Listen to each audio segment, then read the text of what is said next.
And your name is Charles Kephart? Now, where are you from, Mr. Kephart?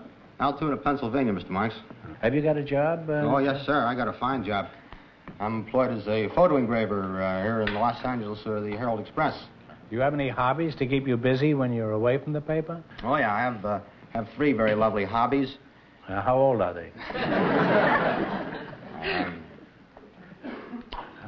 The hobbies I make homebrew beer, and I smoke fish in the backyard, and we make ice cream in the bathtub. You smoke fish in the backyard? Huh? Aren't you allowed to smoke them in the house?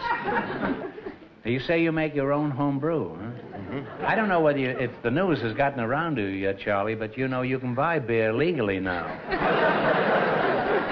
Well, I got kind of stuck with this with my own big mouth. You see, my wife asked me what would I like to have for Christmas, so I got to be the wise guy. I give her a wise answer. I say I'd like to have a home brew making outfit. Mm-hmm. Well, how did you arrive at that? Well, that was the squareliest thing I could think of offhand. Uh-huh.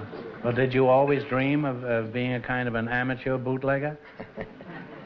No, I remember making a home brew with my father when we were kids back in Altoona. I thought I'd always like to try it again and see if I could duplicate the quality of my father's product. I haven't attained it yet. But this home brew outfit... Were you jealous of his beer-making talents? He had a pretty good reputation. You mean just in your cellar?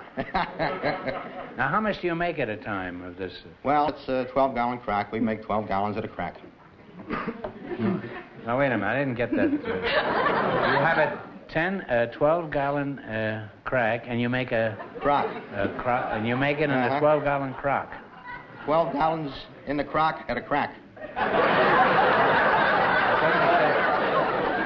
I was wondering how you could make it in a crack and then not be crocked. Well, is this stuff safe to drink? Well, it's a pretty high-octane product. Could you use it in a tank? Well, I'd be happy to lend a couple quarts to try it. But, I don't know what it would do to the gas lines.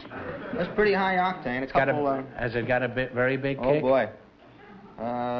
1 or 2 quarts will put an amateur away, but a good knockdown, drag-out, two-fisted type drinker make his ears turn red and charge his battery and come back for more. About 10%. Charlie, you can buy all those things in the market. Why do you make your own ice cream and smoke your own fish and make your own home brew? Well, I see I got the... Are you afraid the atom bomb will come and that you want to be independent of any outside? I never looked at it quite that way, but, that's a thought, that'd make me a big man in the neighborhood. Yeah. Also, in that cellar you would be hiding in. You wouldn't know whether the bomb fell or not after about 6 quarts of that. I wouldn't care. That's right. Now, does your family participate in this fiendish activity? This is more or less the idea of these games. Games, you call it? Share the hobby-type games. I have the wife and the 3 children. Patty, 17, Annie, 15, little Charlie, 9, and we got the dog. And they all... Does the dog get crocked, too? Oh, the dog does a very important job. You see, when we're bottling this stuff, and it slaps around on the floor, kind of, it overflows the bottle, It's the dog's job to come and lick it up. Well, he must be drunk by 6 o'clock in the evening. Well, he's runner-up to me.